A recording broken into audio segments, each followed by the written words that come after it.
Shalom, shalom. First and foremost, I want to give all glory, honor, and praises to Yahweh, Bashem, Yahweh Shai.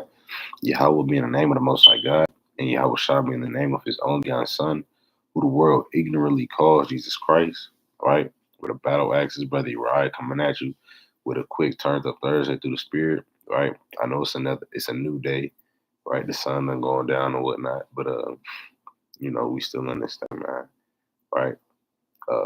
Mighty shalom to all the mighty brothers hitting the highways and the hedges, doing the work of the Lord, right? Teaching their children, their wives, leading their households, being leaders in the community, right? Standing up for righteousness, right? And fleeing from evil and sin.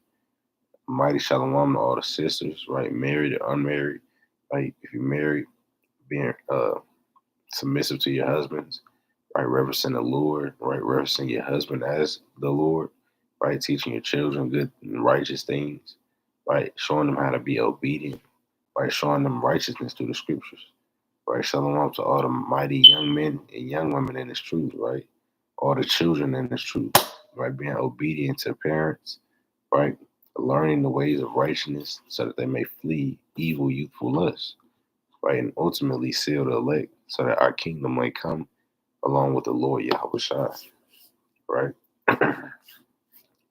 All right, Lord willing, brothers and sisters had a mighty week through the Spirit, right? Coming off the Lord's Passover, increasing in strength, right? Waxing stronger and stronger, right? Putting off the evil ordinances of this world, right? Constantly being reminded of how to keep the Lord's high holy feast days, right? And not the ways it is with the world, with the Easters, the Christmases, the Ash Wednesdays, or whatever the case may be, right? Constantly learning righteousness, right? The Lord put forth His Spirit upon us in these last days. Let me get a quick precept for that real quick. All right. Let's go to the book of Joel, right? Chapter 2. I want to say verse 27. All right. It's the book of Joel, chapter 2 and verse 27. And it reads thus: And ye shall know that I am in the midst of Israel, and that I am the Lord your God, and none else. And my people shall never be ashamed. Right? So one thing in this truth, man, we got to learn how to never be ashamed of the Lord. Right? We got to learn how to never be ashamed to put off the old man. Right? We got to learn how to never be ashamed to confess the name of the Lord before the thousands and thousands of men. Right? Reading on. It says, verse 28, and it shall come to pass that I will pour out my spirit upon all flesh, and your sons and your daughters shall prophesy. And that's what's happening in these last days. The Lord poured forth His Spirit upon all Israel, right? The young men are having visions and dreams. The old men having visions and dreams, right? Reading on. And your sons and your daughters shall prophesy. Your old men shall dream dreams. Your young men shall see visions. And also upon the servants and upon the handmaids in those days will I pour out my spirit, right? So that's what's happening in these last days right now, right? Hey, the Lord putting forth His Spirit upon us, that we may return unto Him, that we may see the visions, right? Have the word of prophecy and understand that, hey, all hell about to break loose, right? Hey, the Middle Ages, right? It's called the Middle Ages for a reason, right? Esau called it the Middle Ages, right? But now we're in the last days, right? This time period of life in 2025 AD is the last ages, right? So without further ado, let's go ahead and kick this thing off, right? Y'all can see the live topic, right? Salaki. Shalom, King James of Judah, right? But as I was saying, right, the topic of this live is what? Persecution, right? The title is what? The time draweth nigh, right? Persecution, right? Because that's what's going on, right? That's what these elites are raising up to do, right? Putting it within their new world order, trying to establish what? Persecution, right? And we know persecution through the scriptures called what? Jacob's trouble. because that's ultimately what it is, right? And those days are soon upon us, right? But by the mercy of the Lord, we'll be saved out, right? So Trump has this passed a bill, right? And it's called the task force to eradicate anti-Christian bias. Right now, I read over this. It was more so aimed at corporations and such, right? But we know that Esau, the so-called white man, he's a crafty individual, very crafty, very slick, right? Hey, we know that this is for major corporations, but you never said that it wasn't for a specific group of people, right? Because that's how they are, right? They'll make a law and frame mischief by it. Let's get that real quick. In the book of Psalms, chapter 94, and verse 16, right?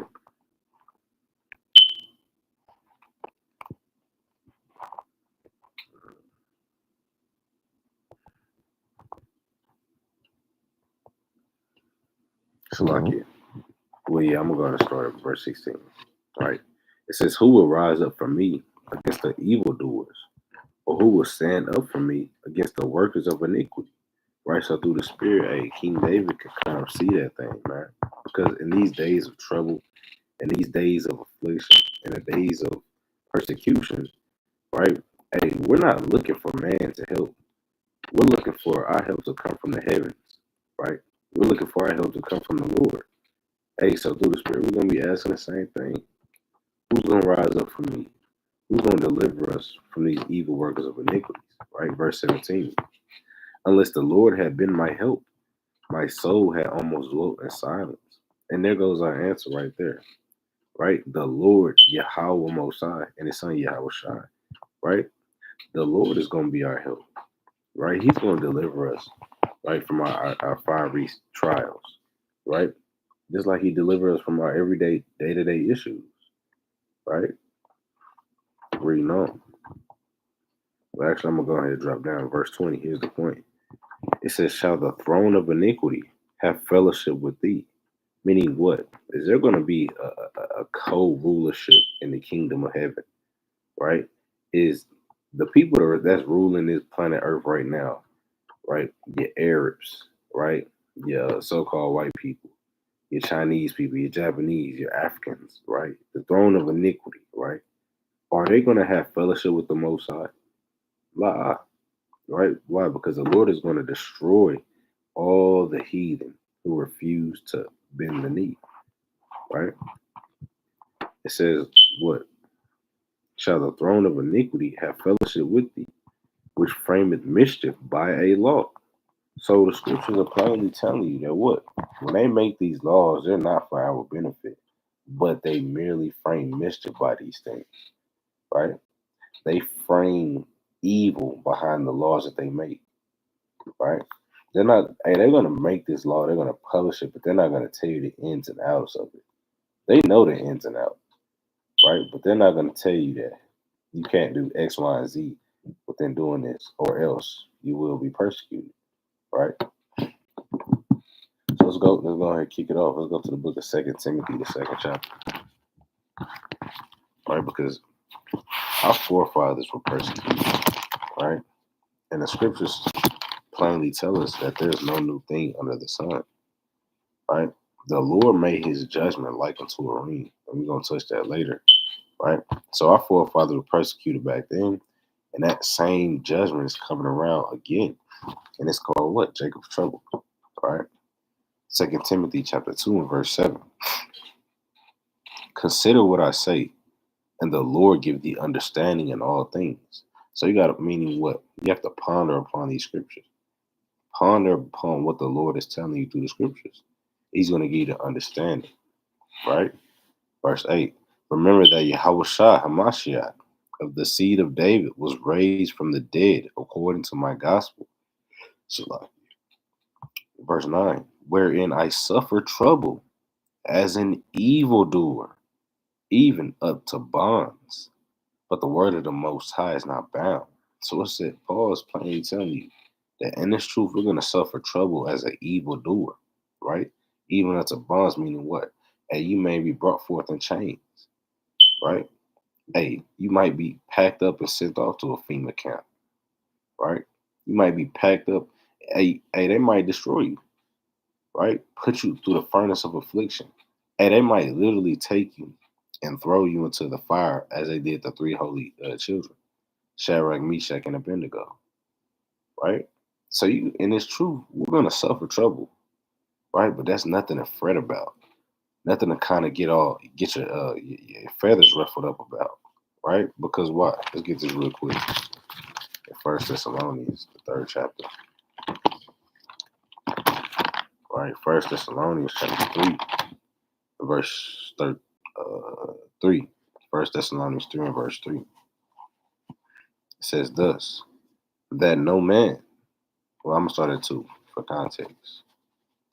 It says, and sent Timotheus, our brother and minister of God, and our fellow laborer in the gospel of Yahushua, to establish you and to comfort you concerning your faith, right? So within being persecuted, right, you have to understand that we have a comforter, right? That's how we're able to get through our day-to-day issues in life, right? We have a comforter of the Lord Yahushua, according to John chapter 14, verse 26. Let's read on. And to comfort you concerning your faith. Meaning, what else did that mean? Meaning what? Hey, being persecuted, that simply means I'm going to get a crown of righteousness. That simply means, hey, I stood stiffly for the name of the Lord going to give me a crown, right? Hey, the Lord going to give me a kingdom. The Lord going to give me authority over 10 cities because I stood stiffly, right? I didn't turn the Lord in, right? Hey, I didn't flee away from persecutions. Hey, when Esau put up the gun against my brother, hey, I didn't run the opposite way. Hey, I ran and died for my brother's sake, right? But these are the things which we comfort our faith in, knowing that, hey, there is a reward, knowing that, hey, the Lord is going to give a man what he sowed, right? Verse 3, what's the point? That no man should be moved by these afflictions, right? For yourselves know that we are appointed thereunto. So the Lord giving you a straight command, meaning what? Hey, you can't be moved by these things because I told you from the beginning that this is what you was going to have to go through, right? These are the conditions of the battle, right? That man, which is upon the earth, must face, according to 2nd Ezra chapter 7 and verse 57, right? Hey, the conditions of battle. What do we face? Depression, having to pay bills, right? Captivity, chiefly, right? Death, right? Evil spirits among our people, right? These are the conditions that we have to face, right? And if, matter of fact, I'm gonna go ahead and pull that real quick. I'm gonna go ahead and pull that. That wasn't in the class, but I'm gonna pull it. All right, 2nd Ezra, the 7th chapter. All right, Shalom, Texas baby Alley. Shalom, like no other nation. 144. Issachar in the building. All right, Shalom, Aharon. Shalom, shalom. All right. Shout out to Anointed House Saints, man. Let's read this. 2nd Ezra chapter 7 and verse 57. Then answered he me and said, so like, okay, there we go. Then answered he me and said, this is the condition of the battle which man that is born upon the earth shall fight, that if he be overcome, he shall suffer as thou hast said, meaning what? Death, right? Ultimately, what? Two deaths. Whatever death the Lord give you to, and then you got the second death, which is what? The lake of fire. All right. So that it says that if he be overcome, he shall suffer as thou hast said. But if he get the victory, meaning what? There's no sin in the world, right, that can keep you down, right? If you're continuously laying down the sin, that's on you. But the Lord made it plain right here. He said, if he get the victory, meaning what? It's possible. I can do all things through Yahweh was strengthening me, according to what? Philippians 4:13, right? It says, but if he get the victory, he shall receive the thing that I say, right? For this is the life whereof Moses spake unto the people while he lived, saying, choose thee life that thou mayest live, right? And that's plain.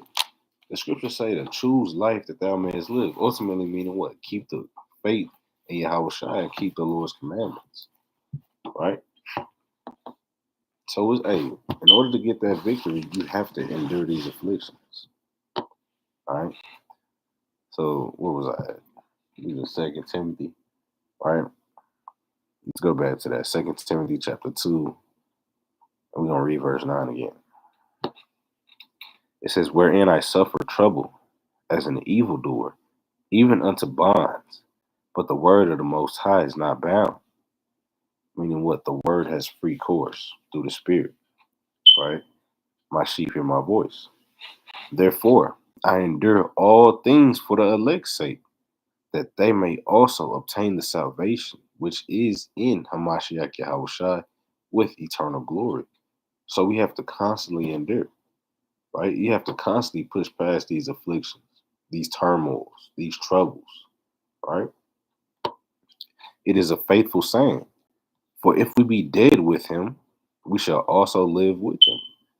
Because what? This should be real.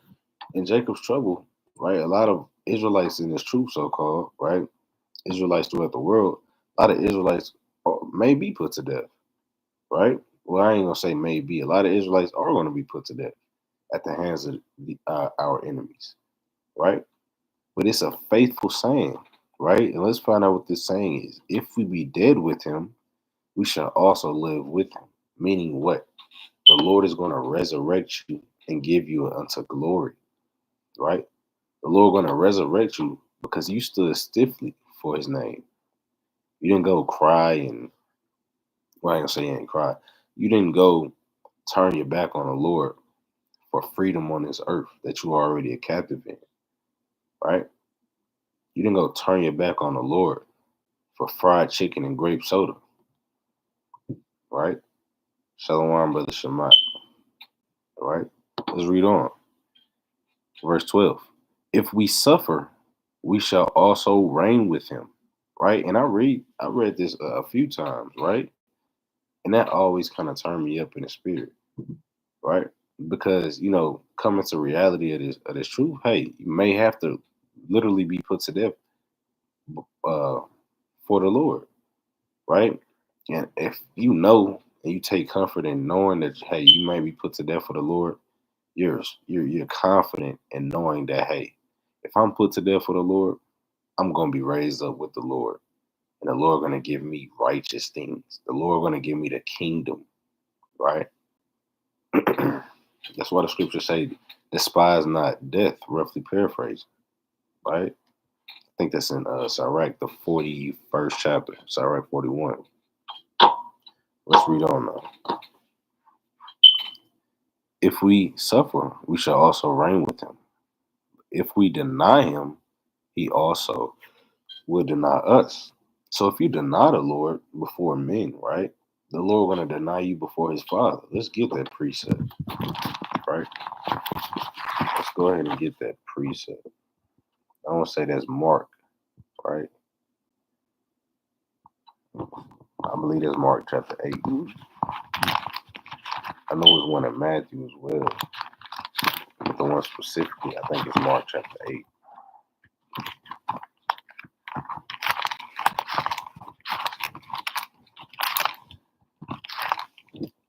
Mark chapter 8, right? The book of Mark chapter 8 and verse 38.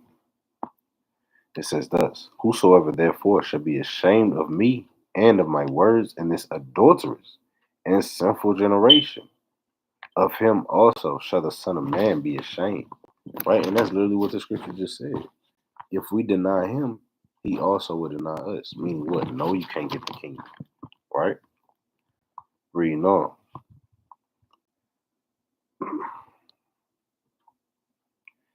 when he cometh in the glory of his Father with the holy angels, right? So that's pretty much what that's saying, right? You can't deny the Lord in these type of situations, right? You have to stand stiffly for the name of the Lord. Brother Shemek dropped the precept, John 11:22. Should we be mindful of what we ask for? Most definitely. You got to read the book of Ecclesiastes, the 5th chapter. It'll tell you not to be rash with your mouth and speaking things, right? But let's go ahead and move on to the next precept. Let's go to 2 Timothy, the 3rd chapter. We literally go on the page over, right? In verse number 12. Going into the same thing pretty much, all right? This is 2 Timothy chapter 3 and verse 12. It says, yeah, and all that will live godly in Hamashiach Yahushai shall suffer persecution, right? And that's a plain saying, right? You know that you in this truth, and you know that these people have a eye out for us, right? I'm not sure brothers and sisters know this, but the brothers from IUIC over in France, right? They have been banned, right? France has issued a ban on our brothers, right? I'm talking about everybody in there, everybody in France has an eye out looking for purple shirts and gold fringes with a ribbon of blue on it, right? They're looking for these people, for our brethren, right? They're looking to cause an uproar, right? And best believe the government of France, who issued the ban, they know where our brothers live. They know where our brothers work. They know what our brothers look like, right? So it's plain to say, hey, if you live in godly in this thing, you're going to face persecution.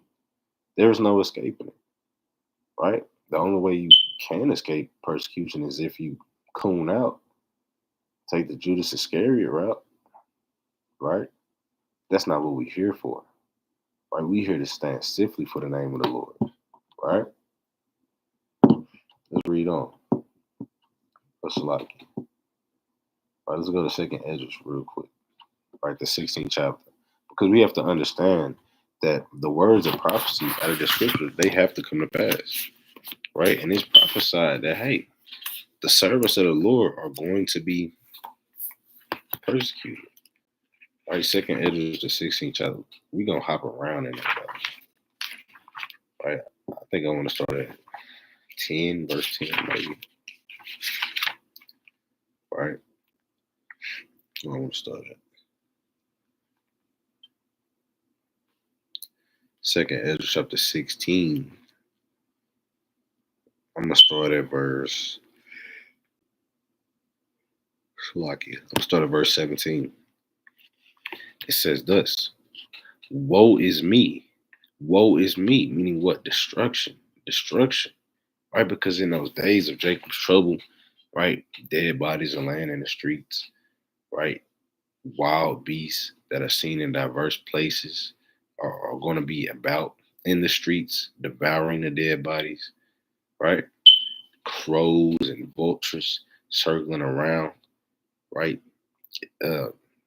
Instead of sweet smell, it should be stink in the streets, right? It's just an evil time, right?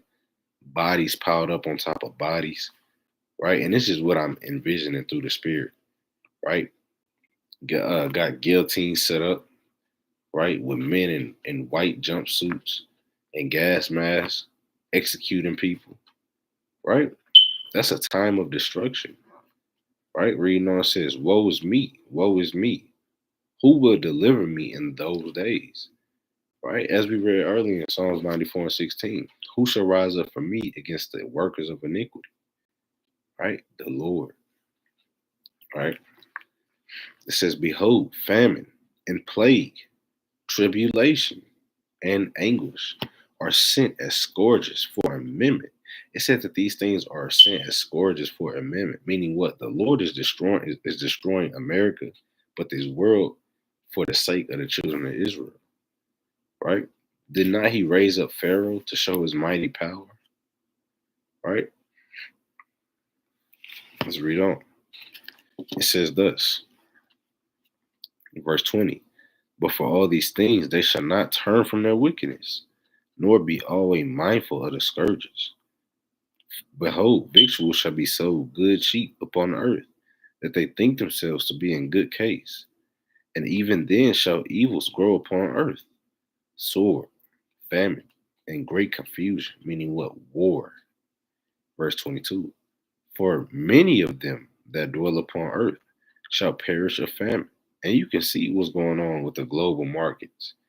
You can see what's going on with America and its tariffs that is placing on damn near the whole world. Nobody want to do business with America, aka Babylon, right? Meaning what? The prices of things are going to skyrocket, right? Let's read on. It's like, yeah. For many of them that dwell upon the earth shall perish of famine, right? All these mystery fires just popping up on these meat houses, right? Destroying the livestock, destroying the chickens, right? This thing isn't a coincidence. And the other that escaped the hunger shall the sword destroy, meaning what? You getting caught up in war, right? The military, they may issue a draft, right? Taking all the young men out of the households, taking all the old men out of the households, sending them off to war, right? Getting caught up in the street beef that'll be going on in those times, and the gangs, the riots, the lootings, right? And the dead shall be cast out as dung, and there shall be no man to comfort them, for the earth shall be wasted, and the city shall be cast down, right? Verse 24 is one of my favorite points out of this prophetic view. It says, there shall be no man left to till the earth and to sow it. Meaning what? I'm just take the city as I'm gonna use them as an example, right? The city issues men to go and labor on the highways, the hedges, wherever grass is grown or trees need to be cut, right? Or the grass needs to be cut, right? When the city doesn't do that, there's overgrowth, right? That grass on a patch of the freeway or the highway, right? Or the back street road, it's no longer a clean, fresh cut grass. The grass is about 8 feet high now. Look like wheat is being grown, right? Or you in a cornfield in Asia or something, right? The trees used to be a little bushel, right? Now it's a damn oak tree or a cedar in Lebanon, right? So it's simply saying that there's going to be a lot of overgrowth of the earth because there's not going to be anyone to really till it, right? That's how dangerous and evil is going to be during those times of affliction, all right? So let's drop over to verse 67, right? What's it like it? Not 67, verse 69, right? Actually, Salaki, verse 68, right? It says, for behold, the burning wrath of a great multitude is kindled over you. Meaning what? Anger, right? These people in these nations, right? Hey, the Hebrew Israelites are a hot topic in any conversation, any community, it doesn't matter where, right? Ever since we came into the knowledge and understanding that the Lord had given us, that we are the Israelites, that we are his chosen people, and that we preach the gospel of salvation being only for Israel, these nations are furious, right? I guarantee you, it's nations just waiting for the day that something like the purge can go off. And they aiming straight for the Israelites, right? Hey, it's brothers and sisters in this community that's on the FBI most wanted list. No games, right? It says what?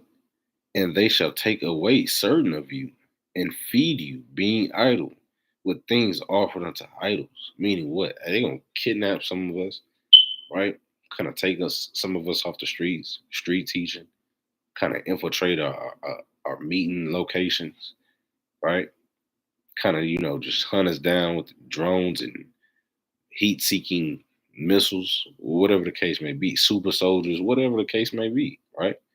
They're gonna kind of take us hem us up, take them to a second location or unknown location, right? Feeding us pork, right? Trying to force pork in our mouth, right? Like the elder in Second Maccabees, right? Trying to, do God knows what into us, man, to get us to forsake the name of the Lord, Yahweh, and the Son, Yahweh Shai. Let's read on. And they that consent unto them shall be had in derision and in reproach and trodden underfoot. So the Lord said, hey, matter of fact, let me write this precept down next to it. The Lord said, hey, them that consent are going to be had in derision. Meaning what? If you willfully consent to them when they bring in their afflictions against you, right? And you just say, you know what? I'm tired of this. I'm not an Israelite. I don't believe in the Lord. What's his name, right? If you're doing all that, hey, the Lord said that you're done. You're finished. You can't see the kingdom, right? Because what? You've already chosen your master. You didn't choose the Lord, right? You chose the pleasures of this world and your own filthy, wretched life rather than serving the Lord to the end, right? Matter of fact, it's one specific word I want out of this precept. Let's go to Luke real quick. Luke 19, right? Luke 19 and verse 17. It's just one specific word. It says thus, and he said unto him, well, thou good servant, because thou hast been faithful in a very little, have thou authority over 10 cities. Right? I want another. I think it's Matthew 25. All right. Matthew chapter 25 and verse 21. His Lord said unto him, well done, thou good and faithful servant. That's it right there. Right? Yeah, I picture this. Yahweh Shai is literally prophesying of him upon his return, right? He says, well done, thou good and faithful servant. It's two things you want to be. You want to be good in the sight of the Lord, but above all else, you want to be a faithful servant, right? It don't matter about the pleasures of this world. It doesn't matter about saving your own life, because there's no greater than love than he that laid down his own life for his brethren. Hell, Christ died for you, but you can't die for him, right? Brothers and sisters got to think upon these things, man, because that's our reality, right? The reality of our world isn't love, hugs, kisses, and peach cream, right? The reality of our world is, hey, this is the truth. This is the scriptures. We're going to abide by. We're going to serve our God, right? And if we got to die for our God, hey, we got to die for our God, right? If we got to be thrown in jail for our God, hey, we got to be thrown in jail for our God, right? So let's go to Numbers, right? Let's go to Deuteronomy, the 32nd chapter. Because in this truth, we have to remember the days of old, man. We have to think upon these things, man. Because the Lord not just doing some new thing in the earth, right? As I said earlier, right? The Lord's judgment is like a rain. All right, let's read this. Deuteronomy 32 and 7. I should like it. Remember the days of old. Consider the years of many generations. Ask thy father, and he will shew thee. Thy elders, and they will tell thee. Hey, if we could ask the elders that were alive during the time period of Black Wall Street bombings or whatnot, if we could ask the elders that were alive during the time of Bloody Sunday in Selma, right, on that bridge. Well, I visited that bridge like twice, right, just in taking all the historical context of what was going on during that time period, right? If we could sit down and have a conversation with that generation, they'll tell us how evil that these nations are, chiefly the so-called white man. They'll tell us how wicked, right, or how much they wanted to destroy us, right? And that's a spirit that's never going to die out of these nations, right? And we're going to get some accounts that touch on that too, right? But you have to remember these things, man, right? Remember the years of many generations. There's nothing new that's happening under the sun. Let's get that. Ecclesiastes 1 and 9. If it happened in the scriptures, I guarantee you it's going to happen again in our present day, right? Ecclesiastes chapter 1, verse 9. The thing that hath been, it is that which shall be, and that which is done, that's like it. And that which is done is that which shall be done. So that which happened already is that what's going to happen again. And there is no new thing under the sun. Is there anything whereof it may be said, see, this is new? No, right? It hath been already of old time, which was before us, right? And that's plain, right? So these, we just have to prepare ourselves, right? With what? Wisdom and understanding, because that's going to be the stability of our times, right? Proverbs 22 and 3, right? A prudent man foreseeth the evil and hideth himself. You have to be prudent enough to see, hey, there's evil about to be multiplied in the earth. I got to humble myself and seek the Lord faith before it's too late. At least we be destroyed and caught up in the whirlwind, just like the rest of the world that we prophesying to, right? So let's get a few more accounts, right? Speaking of remembering these things, right? Remembering the years of many generations, let's remember the afflictions of Jeremiah, right? Did not Jeremiah, or was not Jeremiah persecuted, right? Let's go to Jeremiah, the 9th chapter. Or we're going to hop around to Jeremiah. Jeremiah chapter 9 and verse 1. Oh, that my head were waters, and mine eyes a fountain of tears, that I might weep day and night for the slain of the daughter of my people. Right? Because as we read earlier, it's going to be dead bodies just laying in the streets. Right? This persecution is going to be global. Right? Chiefly in America, right? But these persecutions are still going to happen to our people. It's already happened in France, right? These nations just want to see how it's going to affect France, and then they're going to move on until ultimately it hits America. And that's when things really hit the fan. It's like,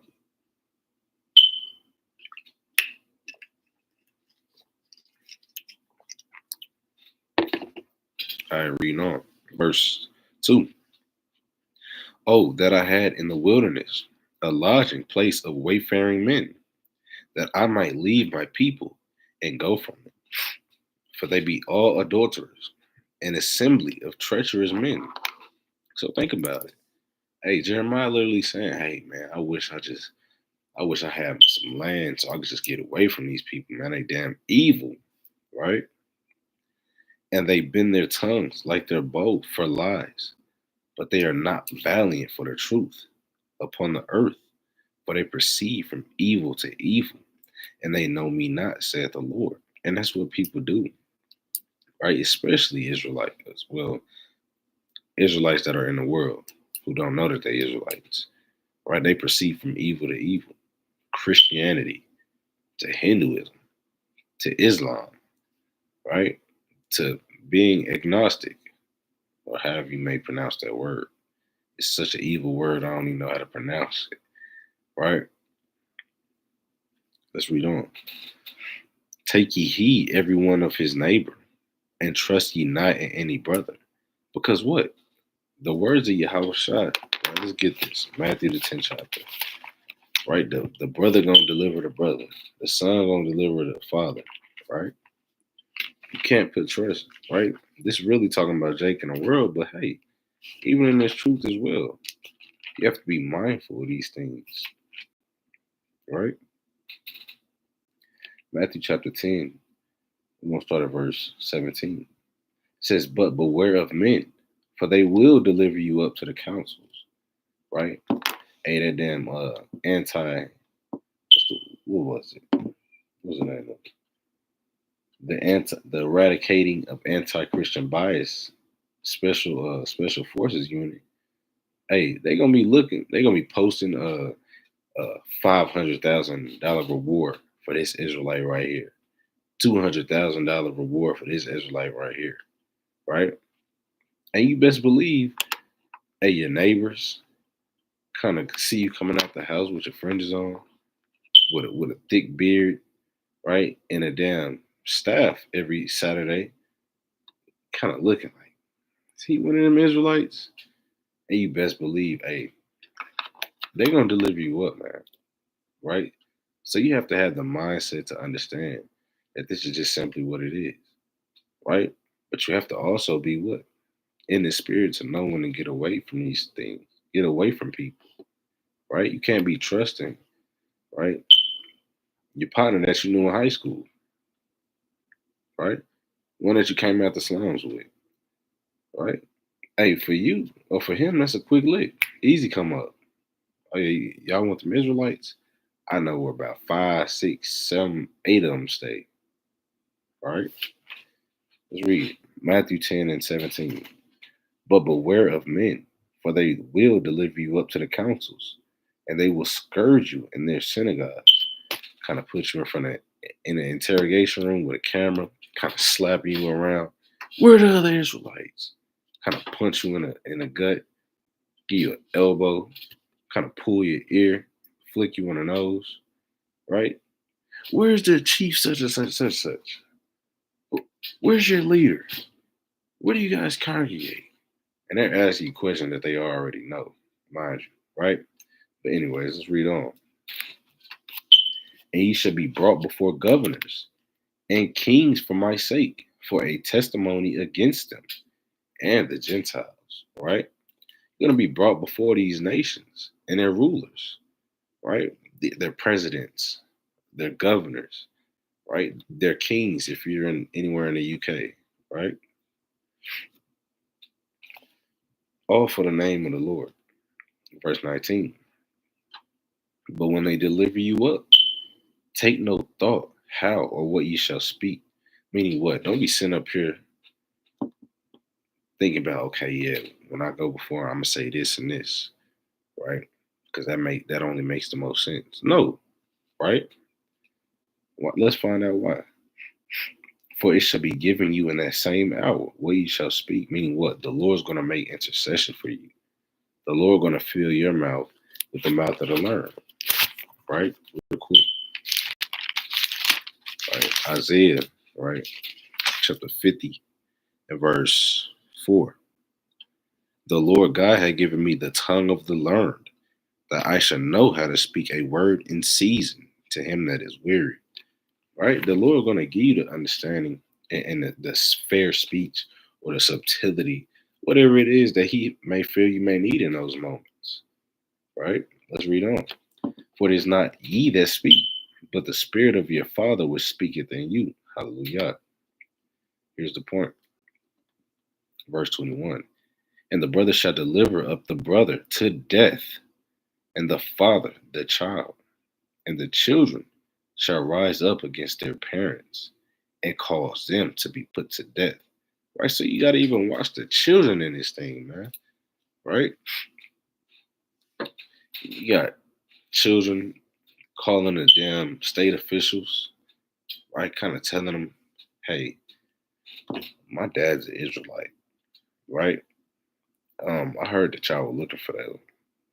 Is there a way y'all can come get him? Kind of secretly texting FBI agents or whatever the case may be. All because as a righteous Israelite parent, you kind of told them, no, you can't eat pork. Or no, you can't go out with your friends on the Sabbath and buy and sell. Right? Hey, children be having evil ass spirits on them, man. You know, especially in today's time, man. The children, it's like they become more sensual. You know, they become weaker, more effeminate, more engulfed in emotions. Right? You can see it on these TV shows, just how children act, man. Right? That's why we got a whole damn byword upon young African American kids, right? Call them the YNs now, right? They call it the YN, the young niggas. Now, it's like it, right? YouTube don't take this video down, right? Excuse my language, all right? But why? Because what? Deuteronomy 28:54. The man that is tender or delicate among you, his eye shall be evil toward his brother. All right? There's no love within our nation anymore. And that's the sole purpose of the Israelites being brought back in today, right? As Israelites, we're not a hate group. We're not here to riot, right? Cause uproars and march in the streets. We're not here to vandalize, right? We're not here to cause destruction, right? We're not here to harm people and lay hands on these nations. That's not what we're here for, right? Our sole purpose is to rebuild our nation, the Blacks, Hispanics, and Native Americans, to give one another hope, right? To give each other strength and serve our God. That's it, right? Well, let's read verse 22.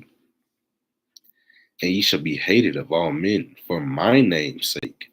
So for the name of the Lord Yahweh and his son Yahweh Shai will be hated, right? But he that endureth to the end shall be saved. And it's that simple, right? I'm gonna drop down to verse 24. The disciple is not above his master, nor the servant above his Lord. It is enough for the disciple that he be as his master. Meaning what? Yahweh Shai was put to death for the nation of Israel. That means you as an Israelite man or woman, hey, or even child, it may be a day where you have to be put to death for the name of the Lord, right? It is not, oh, it's like it is enough for the disciple that he be as his master and the servant as his Lord. If they have called the master of the house Beelzebub, how much more shall they call them of his household, right? Fear them not, therefore, for there is nothing covered that shall not be revealed, and hid that shall not be known. What I tell you in darkness, that speak ye in light, right? We get the understanding out of the scriptures, right? Hey, this Bible is a veil to certain people, and the Lord revealed it to us in darkness. Now we have to go and prophesy these things in the light, right? And what ye hear in the ear, that preach ye upon the housetops. So the Lord, Yahweh Shai, told us to go and preach these words, right? Verse 28. Here's the point. And fear not them which kill the body, but are not able to kill the soul, but rather fear him which is able to destroy both soul and body in hell. Because ultimately, hey, we don't give a damn about the judgment of man. It's about the judgment of the Lord God, right? Hey, the Most High, he can destroy your body and your soul, right? And that's plain, right? So it's getting late, right? I'm going to do a part 2 to this series, right? For brothers and sisters that's just now hopping in this thing, right? Lord willing, I'm going to get that part 2 going up next week or just another day. I just hop in the spirit, right? Because it's some deep, not deep, but it's some pretty serious things that need to be spoken of, especially during this season, man. Right? So Lord willing, up to this point, brothers and sisters were edified. Lord willing, this kind of give you some insight of what to look forward to, right? Or using more wisdom, discernment, and understanding how you're moving in this walk. Because ultimately, hey, you do have a target on your back, right? But the Lord is going to deliver us out of all trouble. But if I'm going to get the precept real quick. Psalm 124 in verse 8. It reads thus. Our help is in the name of the Lord Yahweh by Hashem Yahushua, who made heaven and earth. Right? So our help is in the name of the Lord, man. Right? And with that, Brother Uriah, that's my time. Kwam Yasha Allah. Shalom.